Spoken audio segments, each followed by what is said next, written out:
Ayan nga't may natatanaw na naman ako na tinapon ng aming kapitbahay. Hindi naman ito siguro washing machine, siguro ay dryer ito. At bago nga ako lumabas dyan ay inasikaso at inilipat ko muna ang aking alaga na si Lola dini sa bomb shelter. Doon na nga siya natutulog at nag-i-stay sa kanyang kwarto at dahil lalabas ako at baka matagalan ay natatakot siya. Baka daw biglang mag-siren at wala pa ako ay natatakot siya. Kaya naman inilipat ko siya dini sa bomb shelter para mas kampante siya at hindi mag-alala. Dini nga sa Israel ngayon ay medyo tahimik na kumpara dati. Kaya naman parang gusto ko na ring lumipat sa aking kwarto na yun ngang bomb shelter para mas komportable ako lalo na ngayon at bago na yung kama. Pinalitan na nga pala yung kama dun sa bomb shelter dahil nahulog si Lola kaya naman nagpabili siya ng bago. Yan pala yung araw na pumunta ako ng post office at syempre naggrocery na din. At yan nga ang aking suot, simple lang at nakatsinelas kahit taglamig. Mas komportable kasi ako na suot ko ay pambahay at malapit lang din naman ang aking pupuntahan. Umulan pa nga ng araw na yan, buti na lang at nang lumabas ako ay tila na.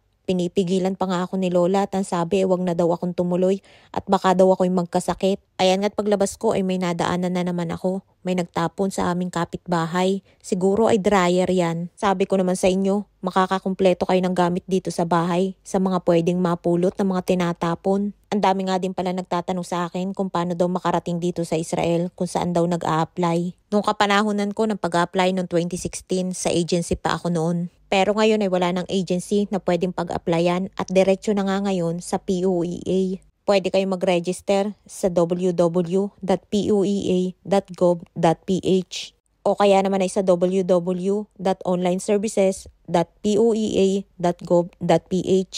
At sa mga nagtatanong din kung kailangan ba nila mag-aral ng caregiver o kaya naman ay kumuha ng caregiving course sa Pinas, ang sagot po dyan ay hindi at ang kailangan ay at least high school graduate po kayo. At para naman makakuha ng NC2 ay may ginagawang training sa TESDA. Dito nga sa Israel ay hindi sukatan kung ano ang natapos mo dahil pagdating dito sa Israel ay pantay-pantay ang ating trabaho. Kahit pa ikaw ay professional sa Pilipinas at college graduate, iisa lang ang ating trabaho at yun ay mag-alaga ng mga matatanda. At kapag talagang desidido ka na gusto mo magtrabaho dito ay dapat magbaon ka ng madaming pasensya.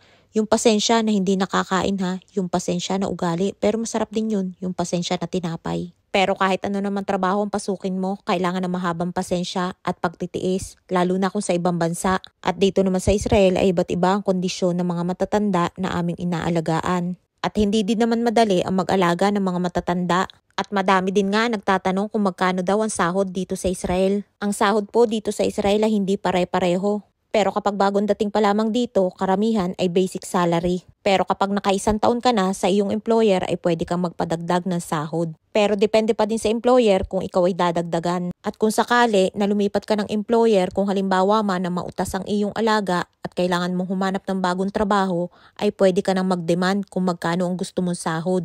Pero yung sahod naman na naaayon sa iyo, baka naman mag-demand ka, mas mataas pa sa professional dito sa mga tao sa Israel.